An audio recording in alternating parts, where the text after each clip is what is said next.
Assalamualaikum warahmatullahi wabarakatuh. Kalau semalam bicara tentang Qarun, maka di pagi hari ini kita bicara tentang As-Samiri. Kisah seorang munafik di zaman Nabiullah Musa alaihi salatu wassalam. Qissatu As-Samiri. Siapa Samiri itu? Sebelum kita masuk pada kisahnya Samiri yang membuat patung seperti anak sapi yang kemudian disembah oleh Bani Israel, saya akan urut dulu kisahnya. Di dalam Al-Quran Allah subhanahu wa ta'ala berfirman, "Wa idh faraqna bikumul bahra fa'anjaynakum wa aghraqna ala fir'auna wa antum tangdurun." Dan ingatlah ketika kami belah lautan untukmu, lalu kami selamatkan dirimu dan kami tenggelamkan Fir'aun dan para pengikutnya sementara kalian menyaksikan dengan mata-mata kalian sendiri. Nabi Musa alaihi salatu wassalam ketika menyelamatkan Bani Israel dari perbudakan Fir'aun, maka Musa berhasil menyeberangkan Bani Israel dari Mesir mengarah ke Palestina melalui Laut Merah. Dan itulah mukjizat yang sangat masyhur dari Nabi Musa alaihi salatu wassalam, mampu membelah lautan dengan tongkatnya, tentu dengan izin Allah subhanahu wa ta'ala. Terbelah 12 jalan di lautan itu, karena Bani Israel 12 kabilah. Ketika kemudian betul-betul mereka dikejar Fir'aun dan mereka sudah sampai di ujung lautan, sementara Fir'aun itu masih di tengah lautan, disangkanya itu jalan biasa, bukan lautan yang terbelah. Ketika betul-betul Fir'aun dan pasukannya di tengah-tengah lautan, maka Musa alaihi salatu wassalam ketika itu berada di sampingnya malaikat Jibril yang membentuk seperti manusia, menggunakan pakaian putih, kuda putih, serba putih. Maka kata Jibril, tunggu dulu, biar betul-betul dia sampai di tengah dan semua pasukannya juga sampai di tengah. Baru ketika betul-betul ada di tengah, kata Jibril, sekaranglah kau pukulkan tongkatmu itu. Maka Musa memukulkan tongkat, tiba-tiba lautan menyatu, maka Fir'aun pun ditenggelamkan Allah subhanahu wa ta'ala di Laut Merah ini. Dan Allah abadikan jasadnya. Artinya ditemukan jasadnya. Kemudian jasadnya Fir'aun sampai hari ini menjadi pelajaran, dan kisah itu kisah beneran. Kalau anda ingin atau antum semuanya ingin melihat jasad Fir'aun, datang ke Mesir sana. Sana ada jasadnya Fir'aun. Lah, intinya bahwa Bani Israel diselamatkan, ini nikmat Allah Azza wa Jalla, diselamatkan dari kematian. Ma'asyiral muslimin yang dimuliakan Allah Azza wa Jalla, setelah itu berangkatlah Bani Israel dibawa oleh Nabi Musa alaihi salatu wassalam menuju arah Palestina. Di tengah jalan rupanya mereka melewati sebuah perkampungan yang kampungnya itu nyembah berhala, sementara mereka sudah mentauhidkan Allah Azza wa Jalla, menyembah berhala. Tiba-tiba kemudian salah satu dari kaumnya Bani Israel ini mengatakan kepada Musa, "Ya Musa, ij'al lana ilahan kama lahum alihah." Wahai Musa, jadikanlah untuk kami banyak Tuhan lah, masa satu Tuhan saja? Maka Musa heran, sudah diberikan hidayah, menyaksikan ditenggelamkan Fir'aun, menyaksikan mukjizat yang banyak dari Musa, sudah mentauhidkan Allah, mau kufur. Makanya Musa alaihi salatu wassalam mengatakan, innakum qaumun tajhalun, kalian ini kaum yang bodoh, sudah diberikan hidayah tauhid mau sesat pula. Akhirnya Musa pun marah kepada Bani Israel. Ketika Nabi Musa alaihi salatu wassalam sudah berada betul-betul di perbatasan, tinggal masuk saja ke Palestina itu, sudah sampai di padang pasir yang mendekati Palestina. Rupanya tidak bisa masuk ke Palestina. Kenapa demikian? Karena memang bumi yang disucikan itu di Palestina itu sudah dikuasai orang lain,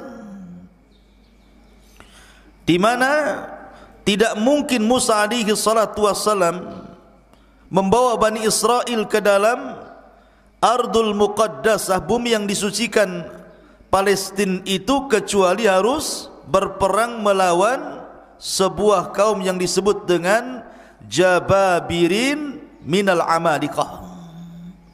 Kaum Jababir dari Amalikah,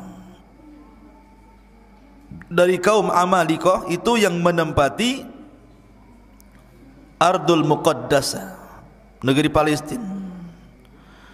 Jadi siapa yang menempati sebuah kaum Jababirin dari kabilah Amalikah, di situ sudah duluan menempati Baitul Maqdis. Maka kemudian Musa alaihi salatu wasallam diperintahkan untuk jihad. Jihad pertama kali. Sebelumnya Bani Israel tidak pernah perang. Kalian harus siap-siap perang, bertempur, merebut Baitul Maqdis dari Amalikah. Bahkan Yusha ibn Nun yang ketika itu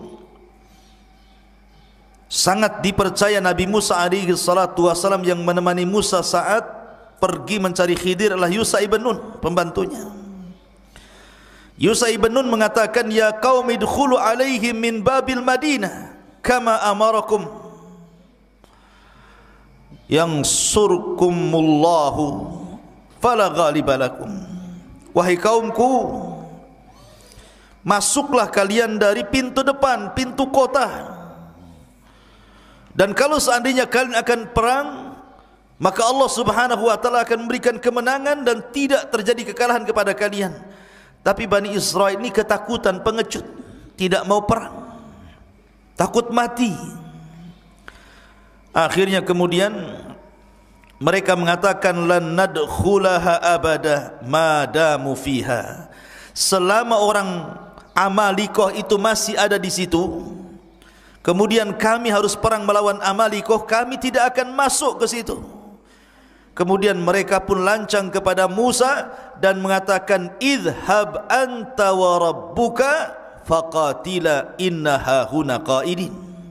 Hei Musa, kalau engkau ingin perang, sono berangkat sendiri, ajak Tuhanmu perang berdua, kami nonton di sini siapa yang kalah siapa yang menang. Kurang ajar tidak? Ya. Masa sama nabinya bilang begitu? Kalau kau mau perang, pergi sana sendiri katanya. Ajak Tuhanmu, perang berdua sana katanya. Kami enggak mau di sini.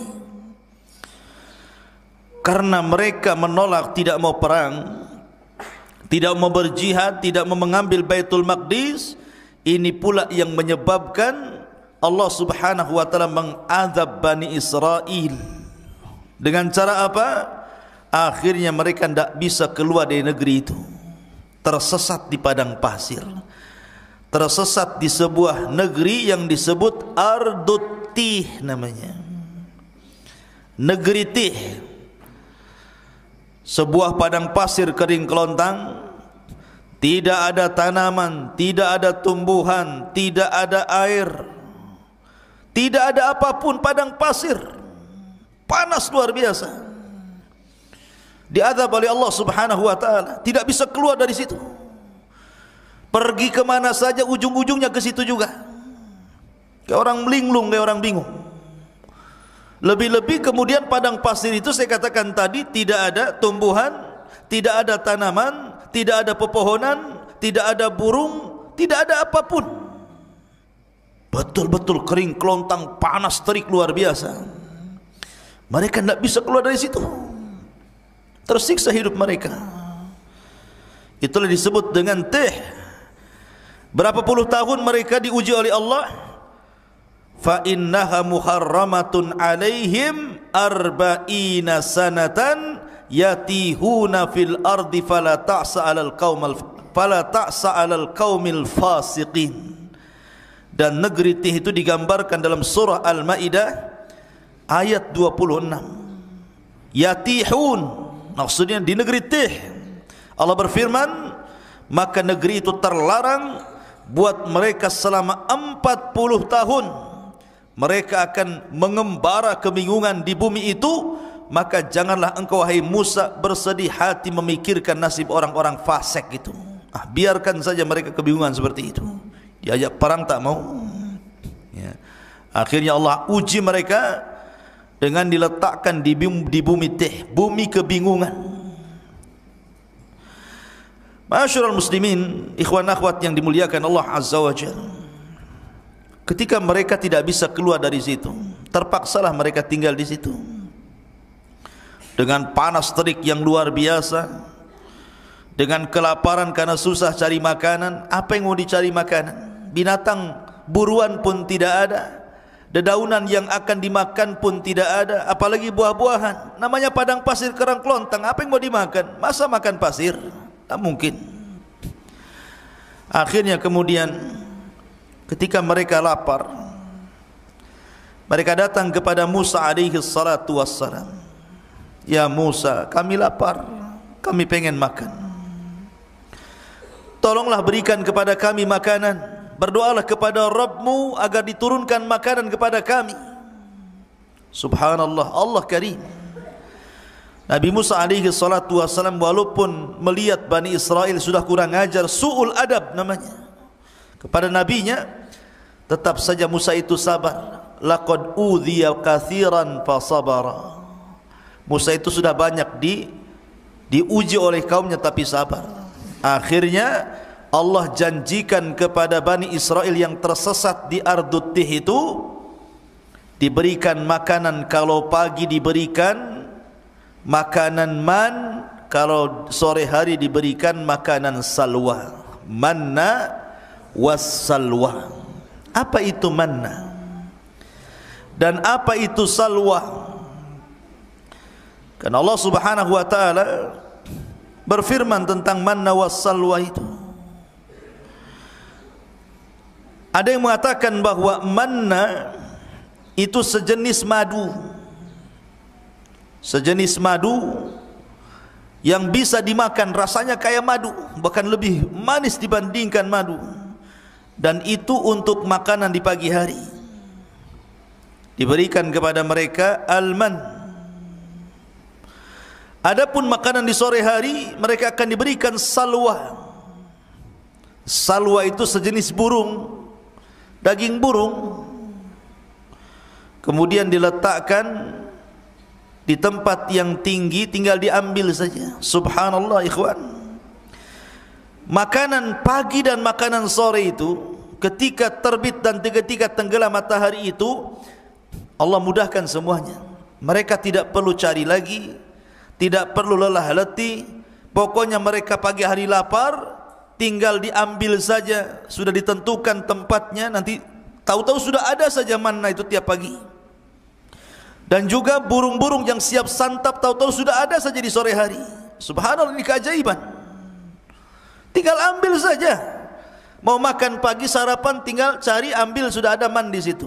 Kalau sudah sore mereka lapar, tinggal makan kemudian salwanya. Ini nikmat mana lagi ikhwan? Makan enggak perlu nyari lagi, enggak perlu kerja, enggak perlu pontang-panting gitu ya. Enggak perlu menjadikan kepala di bawah kaki di atas. Ngapain pula kayak gitu ya? Tetapi Bani Israel ini kaum yang degil ikhwan. Gimana enggak degil? Mereka mengatakan, wa id qultum ya Musa lan nasbiru ala ta'amin wahid. Fad'u lana rabbaka yukhrij lana mimma tumbitul ardu min baqliha wa qithaiha wa fumiha wa adasiha wa basaliha. Apa kata mereka? Sudah enak dikasih manna wassalwa, tinggal ngambil makan. Itu makanan lezat, makanan diberkahi, enak luar biasa. Mereka mengatakan, hai Musa, kami tidak sabar, tidak tahan dengan satu macam makanan ini aja. Asih salwa manna, salwa manna.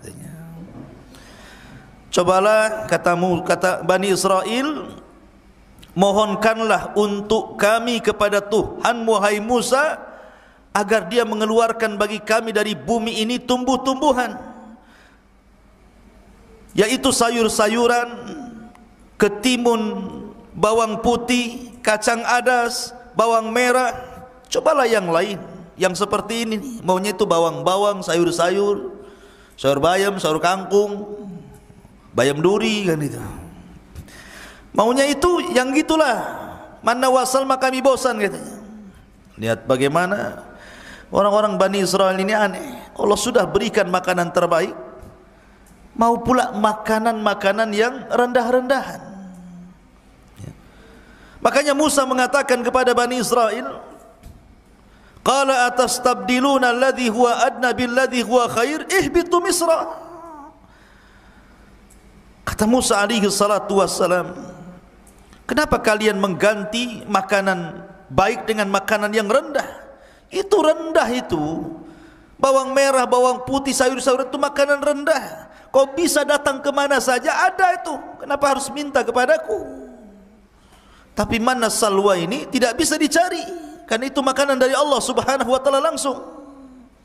Tapi kalau hanya bawang putih, bawang merah, kacang-kacangan, sayur-sayuran, kau tinggal pergi ke mana daerah di situ. Misron di sini bukan Mesir, tapi daerah mana saja itu mudah dicari. Kenapa pula kemudian kalian tidak mau memakan manna wassalwa lagi? Ihbitu misran fa inna lakum ma sa'altum. Pergilah kau ke sebuah desa atau kota atau daerah, pasti kamu akan memperoleh apa yang kalian minta. Sebab ini Allah mengatakan, dzuribat alaihimudz dhillatu wal maskanatu wa ba'u bighadabim minallah. Maka ditimpakanlah kepada mereka nista dan kehinaan, serta mereka mendapatkan kemurkaan dari Allah Subhanahu wa taala. Ketika mereka kehausan, mereka datang kepada Musa, ya Musa, kami haus, air sedikit, ini rebutan banyak orang nih. Maka Allah Subhanahu wa taala firmankan, wa idistasqa Musa liqaumihi faqul nadrib bi asaqal hajar fanfajarat min khusnata asyrata ainan. Dan ingatlah ketika Musa memohon air untuk kaumnya, lalu kami berfirman, pukulkanlah tongkatmu pada batu itu, niscaya akan memancarkan padanya 12 mata air. Maka Musa pun kemudian memukulkan ke batu di padang pasir itu, keluar 12 sumur. Kenapa? Karena kabilah Bani Israel ada 12, jadi jangan rebutan. Kamu punya sumur masing-masing nih. Ya, kamu jangan kabilah ini, jangan kau minum di sini, sumurmu yang sana. Jadi jumlah sumur disesuaikan dengan jumlah kabilah. Kemudian mereka mengatakan, ya Musa, panas, ini padang pasir, enggak ada pohon untuk bernaung, kami hanya di tenda-tenda panas. Akhirnya mereka pun kemudian meminta kepada Musa alaihi salatu wassalam agar Allah menaungi mereka. Makanya Allah mengatakan, wa dhallalna alaikumul ghamam wa anzalna alaikumul manna wassalwa. Dan kami naungi kalian dengan awan. Tiba-tiba ada awan yang menghalangi antara kepala mereka dengan matahari, sehingga mereka tidak kepanasan lagi. Kurang apa nikmatnya Bani Israel? Mereka panas, dikasih awan menaungi mereka sehingga tidak tersengat matahari. Mereka minum, Musa alaihi salatu wassalam kemudian memukulkan tongkat, keluar sumber mata air. Mereka lapar, Allah turunkan manna dan salwa. Dalam riwayat, mereka pun meminta baju, karena bajunya sudah lama mereka pakai gitu, enggak ganti-ganti. Coba bayangkan sampai minta baju, ya, baju lebaran. Sampai kemudian bukan hanya itu saja, mereka meminta macam-macam kepada Musa alaihi salatu wassalam. Tapi Musa itu memang nabi yang sabar untuk mengobati Bani Israel. Intinya di bumi Tih ini mereka kesulitan. Lah setelah segala nikmat yang Allah anugerahkan di bumi Tih ini dari silah Musa, karena lama, itu kan ujian bagi mereka selama 40 tahun. Musa tidak mungkin membiarkan mereka seperti itu. Musa harus membuat undang-undang, yang mana undang-undang ini bisa menertibkan kehidupan mereka. Maka Musa pun meminta kepada Allah untuk diturunkan undang-undang kepada mereka. Maka Allah janji untuk menurunkan Taurat kepada Musa asal Musa berangkat ke bukit yang disucikan Allah Azza wa Jalla, Bukit Tur, Bukit Sainah. Akhirnya Musa alaihi salatu wasallam diperintahkan Allah untuk berangkat selama 30 hari, meninggalkan Bani Israel untuk mendapatkan mandat Taurat. Ketika itu Bani Israel diserahkan kepada adiknya Harun. Berangkat Nabi Musa selama 30 hari. Ma'asyiral muslimin, ikhwan akhwat yang dimuliakan Allah Subhanahu wa taala. Maka selama 30 hari itu Nabi Musa berpuasa. Ada yang mengatakan 30 hari berpuasa itu bertepatan dengan bulan Dzulqa'dah. Satu bulan Dzulqa'dah Nabi Musa berpuasa. Ketika sampai di bukit Tur, Bukit Sainah, maka Musa pun beriktikaf di bukit itu selama 30 hari 30 malam, berpuasa terus, tidak membatalkan puasanya, karena tahu akan berjumpa dengan Allah. Ketika sampai di tanggal 30, sebagaimana ditetapkan oleh Allah Subhanahu wa taala, tiba-tiba Nabi Musa membatalkan pula puasanya. Bukan tidak ada alasan, karena alasan Nabi Musa kenapa membatalkan puasa di hari ke-30, karena takut kalau seandainya dia bicara dengan Allah mulutnya bau. Karena orang puasa itu kan mulutnya tidak sedap. Tiba-tiba ketika dia hendak membatalkan puasanya karena sebab itu, maka Allah Subhanahu wa taala melarang dan mengatakan, wahai Musa, jangan kau batalkan puasamu, fa inna luhufa fammis saim atyab indallah min rihil miski. Karena bau mulutnya orang yang berpuasa itu lebih harum di hadapan Allah dibandingkan minyak kasturi. Di hadapan Allah, jangan di hadapan kawan antum, baulah. Di hadapan Allah, ya, kalau di hadapan makhluk tergantung sahur antum. Sahur jengkol bau jengkol, sahur pete bau pete, ya. Takkan sahur jengkol bau kasturi, ya. Maksudnya di hadapan Allah lebih harum dibandingkan minyak kasturi. Akhirnya Musa pun diperintahkan Allah Azza wa Jal untuk menambah lagi 10 hari. Untuk menambah 10 hari. Maka genap Musa di bukit Tur Sinai itu berapa hari? 40 malam 40 hari. 40 malam 40 hari Nabi Musa alaihi salatu wassalam berada di bukit Tur untuk mendapatkan mandat Taurat. Makanya Allah Subhanahu wa taala berfirman mengenai hal ini, tentang masalah Taurat ini, walaqad jaa Musa limiqatina wa kallamahu rabbuhu qala rabbi arini anzur ilaik. Dan ingatlah ketika kami berjanji kepada Musa untuk memberikan Taurat sesudah 40 malam. Setelah 40 malam, wa wa'adna Musa 30 lailatan, awalnya kami janjikan kepada Musa 30 malam, wa atmamnaha bi asyrin, dan kami meminta untuk menyempurnakan dengan 10 malam lagi, berarti 40 malam. Fatamma miqatu rabbih 40 laila, maka sempurnalah pertemuan antara Musa dengan Rabbnya 40 lailatan, 40 malam. Maksudnya gini, yang 30 itu bulan Dzulqa'dah, yang 10 itu bulan Dzulhijjah.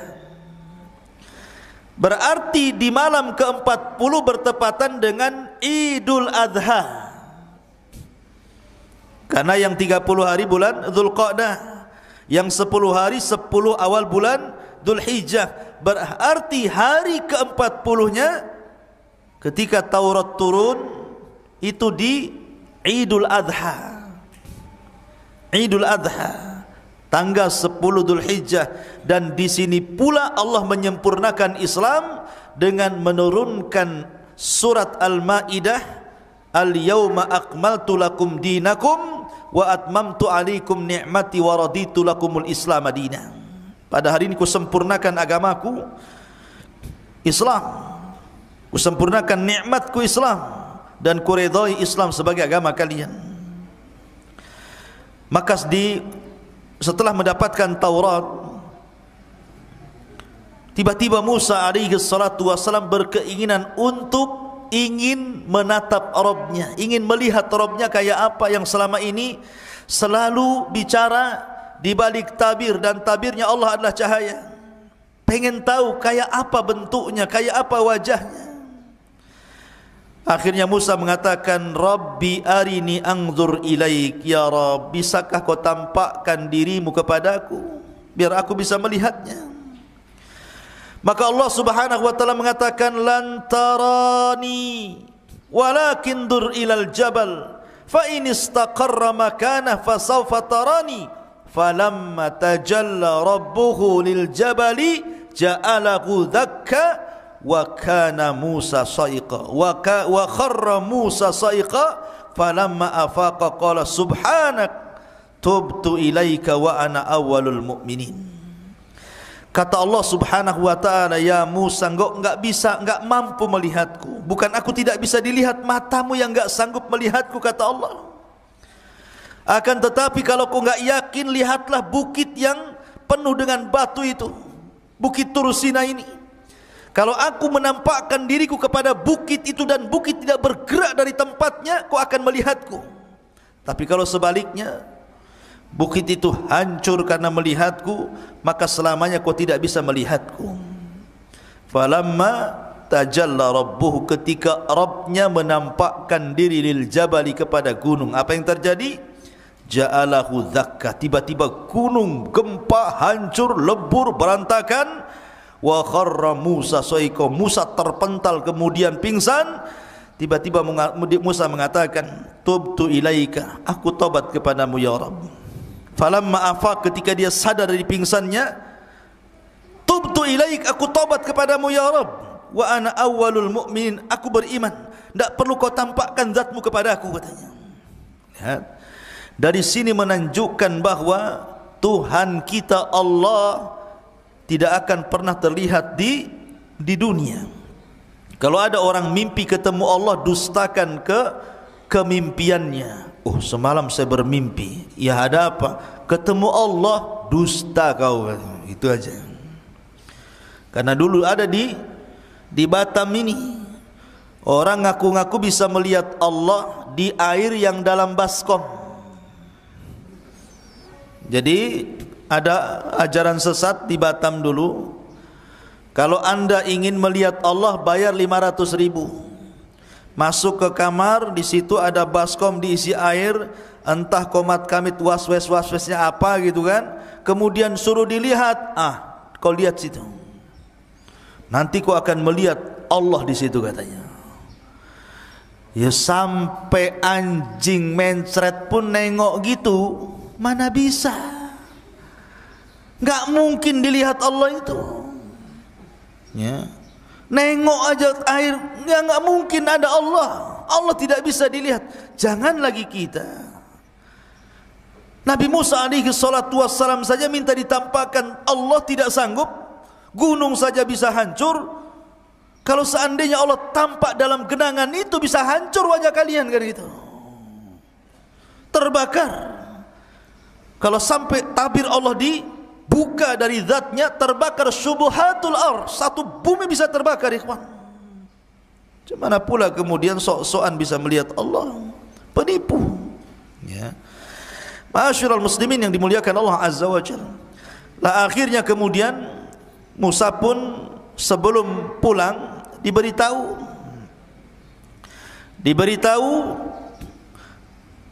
bahwa Samiri, ini kisahnya, bahwa Samiri 10 hari sudah berhasil menyesatkan Bani Israel.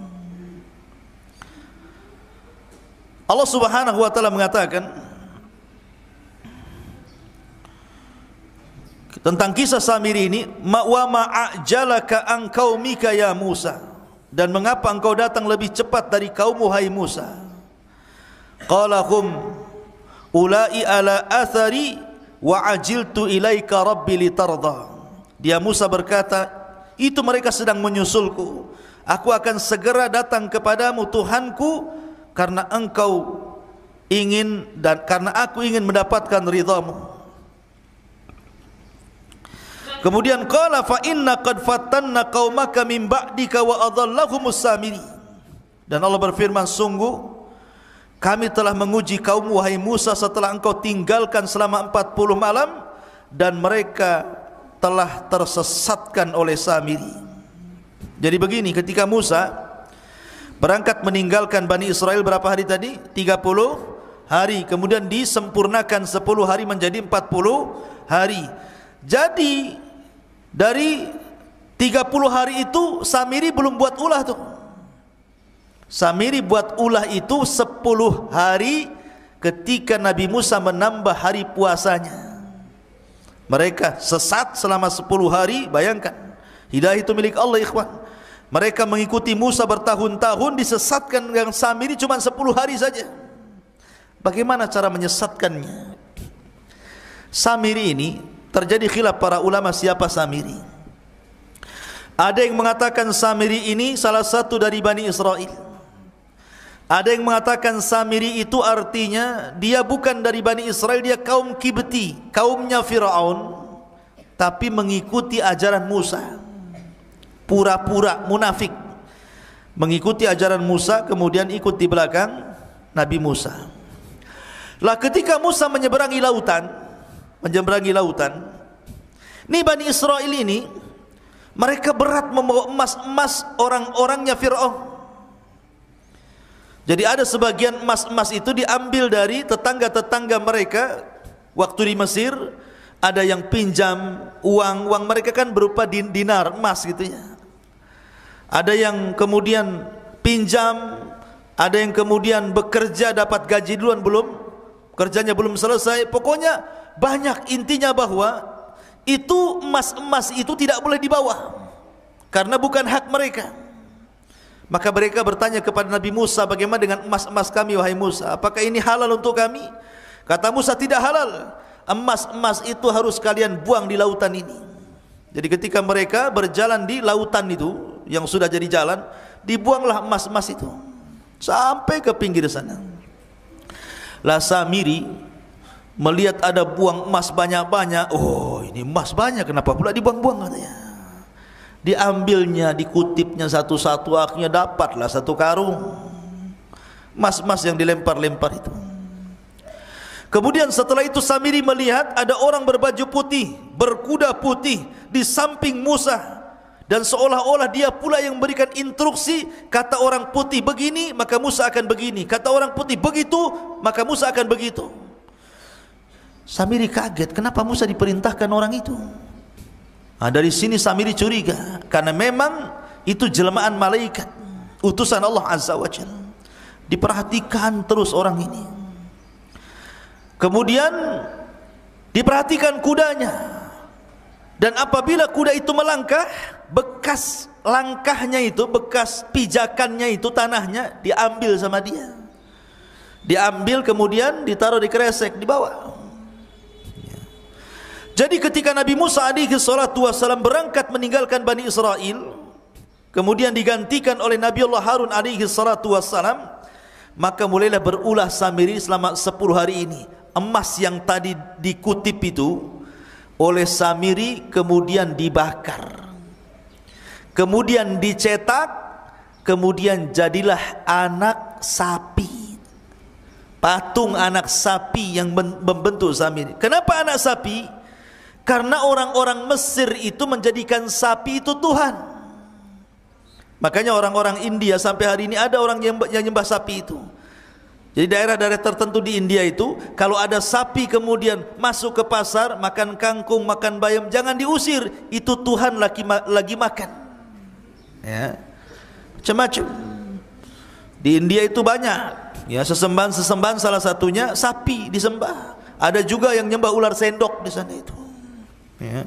Jadi akhirnya kemudian dibentuklah patung anak sapi itu. Ketika sudah jadi patung anak sapi itu, kemudian ditenggerkan di tengah-tengah lapangan Bani Israel. Dia kan punya tanah. Tanah itu bekas pijakannya kaki kudanya Jibril. Dimasukkan ke mulutnya tanah itu. Subhanallah. Keajaiban, tiba-tiba patung anak sapi yang terbuat dari emas itu hidup pula. Makanya Allah mengatakan lahu khuwar, hidup. Tapi tidak sempurna, hanya mengeluarkan suara. Gimana suara sapi? Pi gitu. Bukan. Ya. Jadi keluar suara sapi. Lah, Bani Israel ini kaget, kok bisa patung terbuat dari emas berbentuk anak sapi diingatkan kepada sembahan orang-orang Mesir tiba-tiba hidup. Karena sebagian Bani Israel masih kurang mantap imannya. Kata Samiri kepada Bani Israel, lihat, ini Tuhan kita. Anak sapi ini Tuhan kita. Buktinya dia bisa bicara, katanya. Mereka mengatakan, lalu Nabi Musa siapa? Dan kemana? Bukankah dia ingin membuktikan ketuhanannya? Kata Samiri, Musa salah. Yang benar ini Tuhannya, bukan apa yang didakwahkan Musa. Lihat, Musa salah tempat, jauh-jauh ke Bukit Tur untuk mencari Tuhannya, padahal Tuhannya ada di sini, katanya. Ini Tuhannya anak sapi ini. Dari situlah akhirnya ada yang mengatakan 70.000 sekian gitu, Bani Israel pun murtad. 10 hari menyembah patung anak sapi. Ya, sebagian mereka murtad dan sebagian mereka bertahan. Ah, ini enggak percaya, kami harus tanya dulu Musa, apakah ini Tuhan atau bukan. Yang sebagian lagi tetap mengatakan bukan Tuhan. Jadi manusia ketika itu terbagi menjadi 3. Ada yang tetap di atas tauhid, tidak mau menyembah patung anak sapinya yang dibuat oleh Samiri. Yang satu justru ada yang langsung menuhankan patung anak sapinya Samiri. Kemudian yang ketiga masih nunggu, masih ragu-ragu. Ah, tunggu, tanya dulu, nunggu Musa datanglah.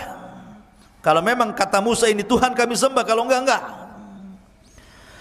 Akhirnya kemudian Musa sudah diberitahu sama Allah bahwa kaumnya sudah disesatkan Samiri. Udah marah, pengen balik saja Musa itu. Masalahnya Musa tidak mau menyalahkan Bani Israel, tapi mau menyalahkan abangnya Harun. Ngapain saja Harun itu? Masa baru ditinggal 40 hari sudah murtad? Akhirnya pertama kali dia marah kepada Harun. Datanglah Musa dari safarnya membawa papan Taurat. Faraja'a Musa ila qaumihi ghadbanan asifan.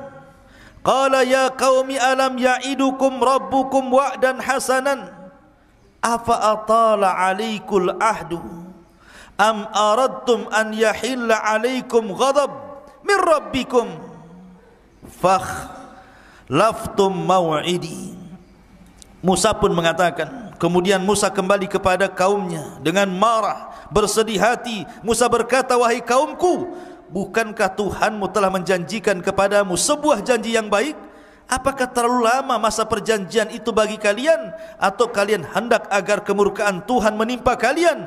Mengapa kalian melanggar perjanjian denganku?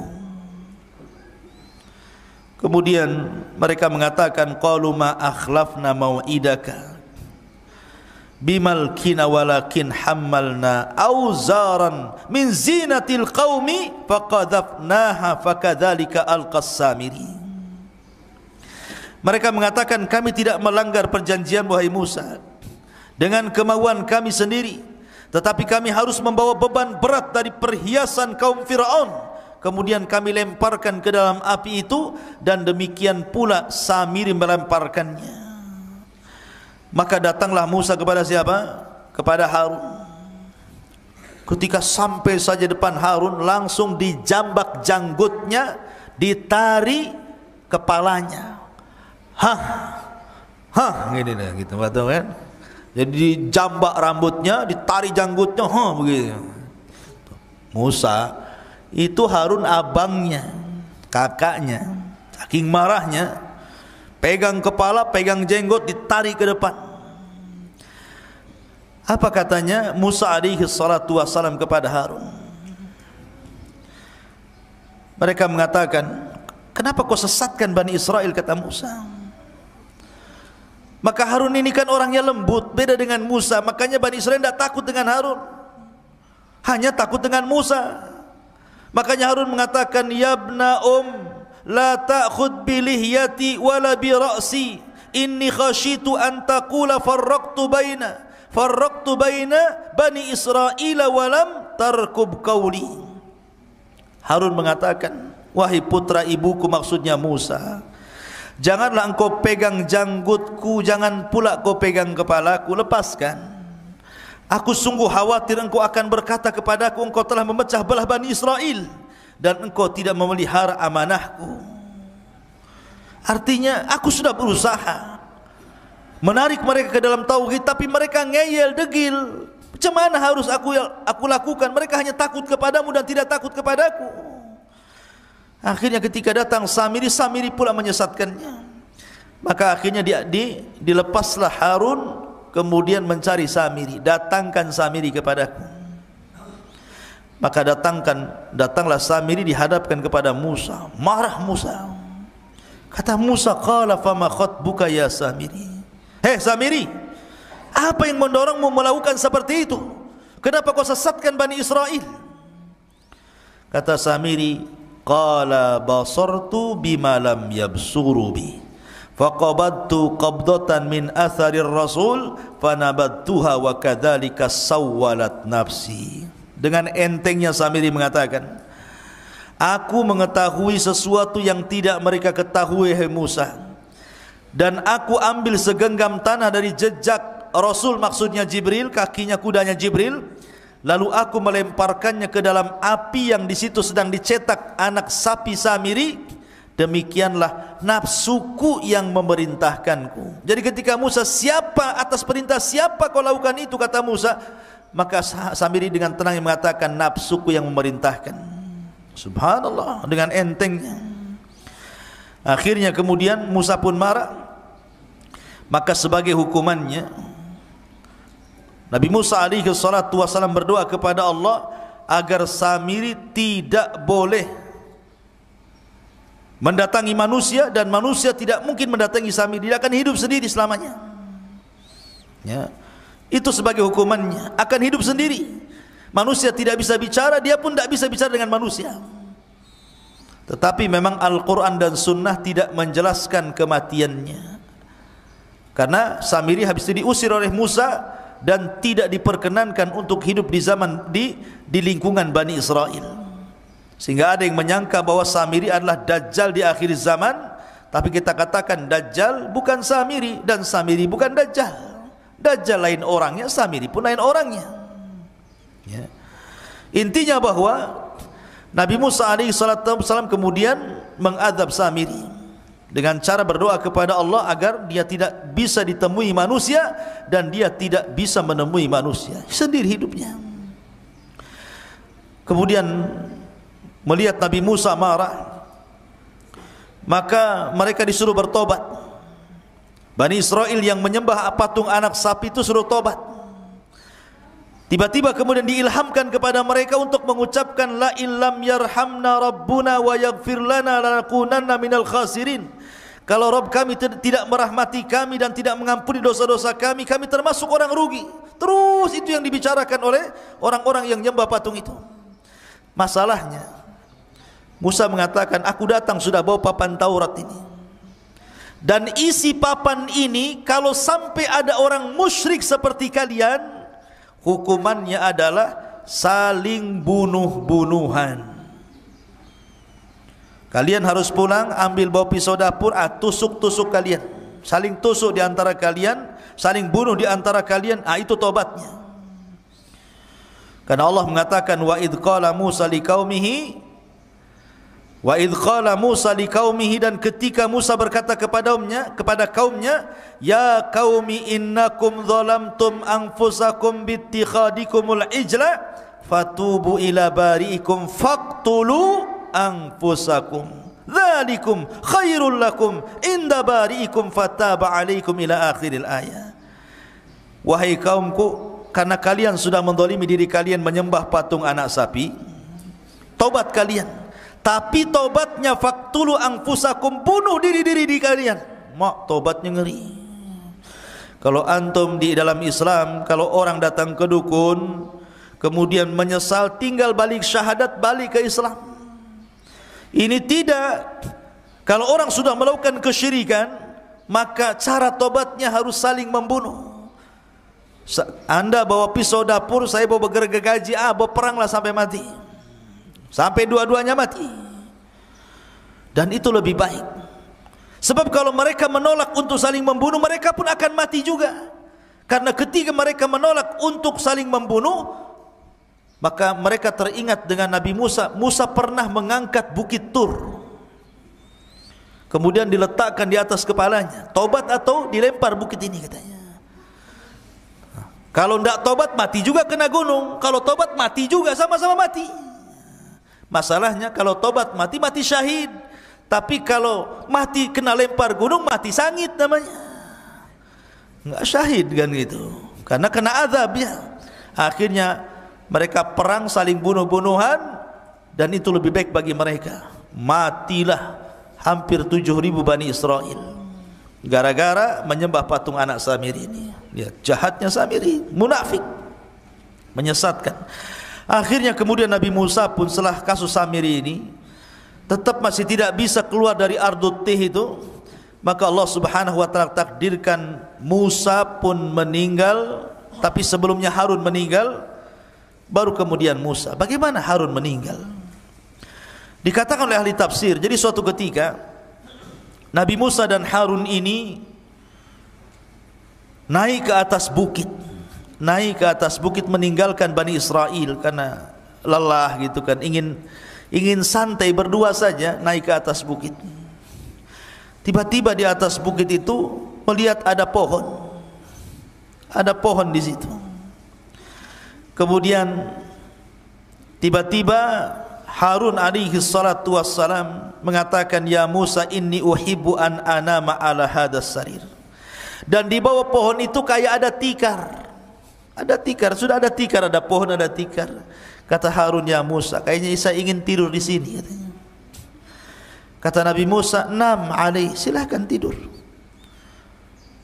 Tapi kemudian Harun mengatakan, inni akhafu ayyatiya rabbi, ayyatiya rabbu hadal bait fayaghdhabu alayya. Tapi aku takut wahai Musa, kalau seandainya aku tidur di sini, tiba-tiba Rabb pemilik rumah ini kemudian datang dan murka kepadaku. Kata Musa, la tarhab, jangan takut, aku akan melindungi dirimu, tidur saja. Kata Harun mengatakan, ya Musa, kau juga tidurlah di sini di sampingku, jadi kalau ada apa-apa kau bertanggung jawab. Akhirnya kemudian Nabi Harun tidur, Musa pura-pura tidur. Rupanya Allah Subhanahu wa taala mengirim malakul maut. Ketika tidur itulah Harun dicabut nyawanya, kemudian diangkat ke langit dengan tikar-tikarnya sekali. Itu dalam sebuah riwayat yang dikatakan oleh Imam As-Sudi. Tapi dalam riwayat yang lain, riwayat Ali bin Abi Thalib radhiyallahu an, intinya ketika Harun dan Musa meninggalkan Bani Israel, tiba-tiba kemudian Allah mengurum malakul maut. Kemudian malakul maut ini mencabut nyawa Harun. Kemudian akhirnya malaikat ini membawa jasadnya, kemudian menguburkannya entah di mana, tidak ada yang tahu.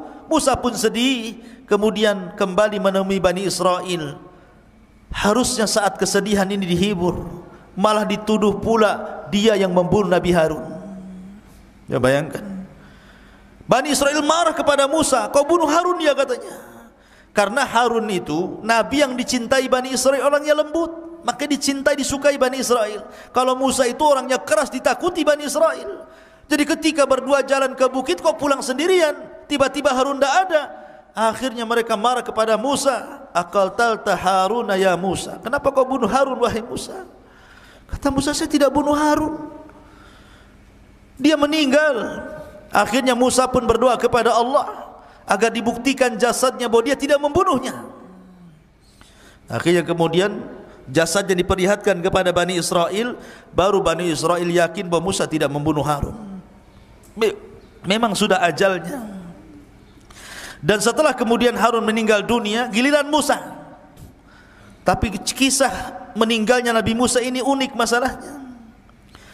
Disebutkan dalam hadis Abu Hurairah radhiyallahu an, Rasul yang mengatakan, jaa malakul maut, datang malaikat maut, ila Musa ibn Imran, menuju Musa ibn Imran. Faqala lahu, dan dia pun berkata kepadanya, aku utusan Rabbmu, dan engkau sudah saatnya harus meninggal wahai Musa. Marah Musa kepada malakul maut. Falattama Musa alaihi salatu wassalam aina malakil mauti fafaqaha. Tiba-tiba Musa menampar wajah malaikat maut, keluar kedua matanya. Coba, malaikat maut ditampar sama Musa sampai keluar kedua matanya. Dia bilang, kau mau nyambut nyawaku ya? Tampar akhirnya. Dia tidak tahu kalau itu betul-betul malakul maut, utusan Allah masalahnya. Hadis ini sahih. Maka akhirnya kemudian dikembalikan lagi kedua matanya, kemudian pergi lagi, terbang lagi menemui Allah Azza wa Jal, dan mengatakan, ya Rabb, Musa tidak mau dicabut, malah aku pula ditampar dia, katanya. Maka akhirnya Allah mengatakan, sudah, berangkat lagi kau Musa, aku yang utus engkau. Katakan kepada Musa, saatnya dia meninggal, usia dia sudah selesai. Maka faraja'a malakul maut, maka malakul maut kembali lagi menemui Musa alaihi salatu wassalam dan mengatakan, innaka dan dia mengatakan kepada Musa, wahai Musa, sesungguhnya aku diutus oleh Allah Subhanahu wa taala untuk mencabut nyawamu. Akhirnya kemudian Musa pun, karena ini tahu perintah Allah Subhanahu wa taala, maka dicabutlah nyawa Musa alaihi salatu wassalam, sementara Musa berada di negeri linglung, negeri Tih, tidak bisa keluar dari situ. Maka Harun dan Musa sama-sama meninggal di Ardut Tih ini. Lalu siapa yang meneruskan tongkat estafet dakwah Musa? Pembantunya yang kemudian menjadi nabi, namanya Yusa ibn Nun. Yusa ibn Nun yang diberikan mukjizat oleh Allah, bisa menahan matahari. Bagaimana kisahnya? Jadi ketika kelompok-kelompok pengecut yang diajak perang itu sudah mati semuanya, generasi-generasi itu mati semuanya, datang generasi baru, anak-anak muda pemberani, dipimpin Yusa bin Nun, baru mereka mau perang. Ketika itu mereka menyerbu orang-orang Amalika yang menguasai Al-Quds, Baitul Maqdis. Ketika kemudian peperangan hampir dimenangkan, tiba-tiba masuk di hari Jumat, sudah hampir tenggelam matahari, dan mereka dilarang tidak boleh perang hari Sabtu masalahnya, karena hari Sabtu bagi orang Yahudi itu hari yang diagungkan. Makanya nanti kita akan kisahkan tentang kisah Ashabus Sabti, orang yang diadab di hari Sabtu. Jadi matahari tinggal tenggelam. Ini kalau tenggelam di Jumat sore berarti sudah masuk Sabtu. Sementara ini sudah mau menang. Akhirnya berfikirlah Yusha ibn Nun. Maka dia menatap matahari dan mengatakan, inni ma'mur kama annaki ma'mur. Aku diperintahkan Allah sebagaimana kau juga diperintahkan Allah. Tolong jangan tertenggelam dulu sampai Allah menangkan perangnya. Maka matahari di situ saja tidak bisa tenggelam sampai perang betul-betul menang, baru kemudian tenggelam. Maka ini mukjizatnya Yusha ibn Nun, bisa menahan matahari.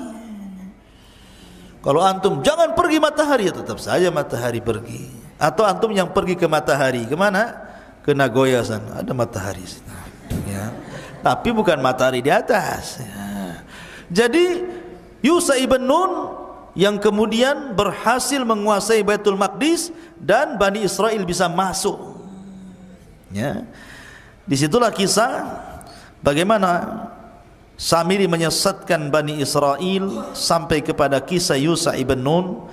Dan kisahnya panjang tentang masalah Bani Israel, karena nanti ada masa-masa yang disebut dengan Ahdul Qudha, ada masa-masa yang disebut dengan Ahdul Mulukul Awal, ada namanya Ahdul Mulukul Thani, dan begitu seterusnya. Seperti Ahdul Qudha itu setelah wafatnya Yusha ibn Nun, maka Bani Israel terpecah menjadi beberapa kabilah tuh ya. Tetapi mereka masih dipimpin oleh Nabi, dan Nabi yang terakhir yang memimpin adalah Nabi Samuel. Itu Nabi yang terakhir memimpin. Tapi karena Bani Israel pusing, bosan dipimpin para Nabi, akhirnya kemudian minta dipimpin raja.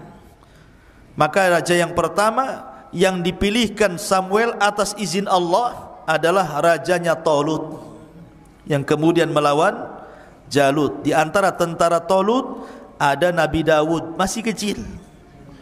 Ketika melawan Jalut, Jalut ini kan orangnya besar, tentaranya banyak. Talut ini orangnya kecil tapi kuat, tentaranya sedikit. Hanya 314 orang sisa dari sekian ribu melawan ribuan tentara Jalut. Ketika sebelum perang, di masa itu kan ada sistem mubarazah. Orang kalau sebelum perang zaman dulu itu adu tanding dulu, mana jagoanmu, nih jagoan gua. Kemudian bertarung sampai mati. Akhirnya Jalut sendiri yang maju dan mengatakan, siapa yang bisa mengalahkan saya? Tentara Talut tidak ada yang berani. Siapa yang berani sama Jalut? Rupanya Nabi Dawud pula yang masih kecil dari sekian pasukan, dialah pasukan yang paling kecil, yang paling muda. Berani pula Dawud ini. Dawud ini orang miskin, kerjanya mengembala kambing, biasa ngelempar anjing dengan batu. Jadi kalau dia lempar anjing dengan batu itu sampai mati anjing itu dilempar batu, dan selalu tidak meleset.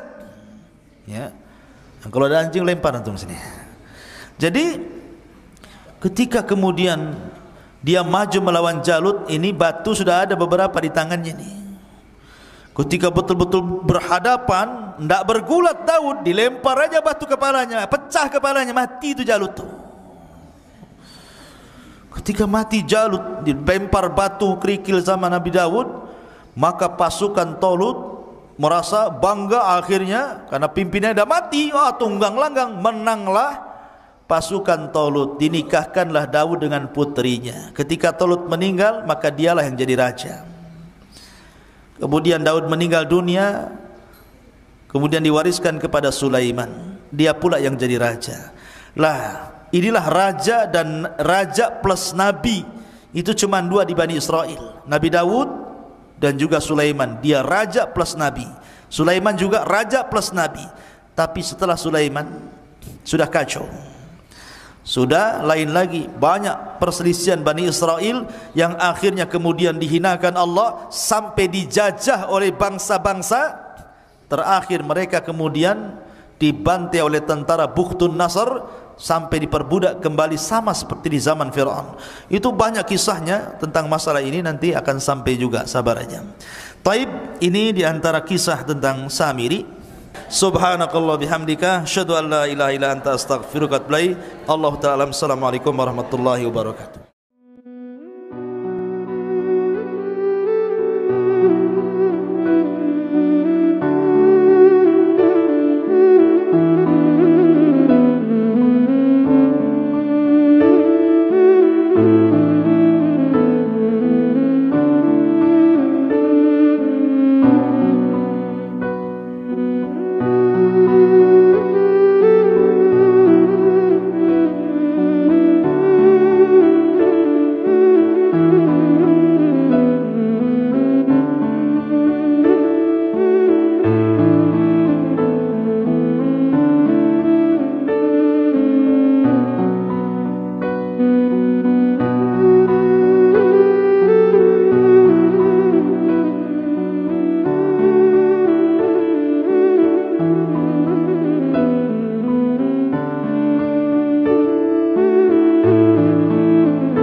Thank you.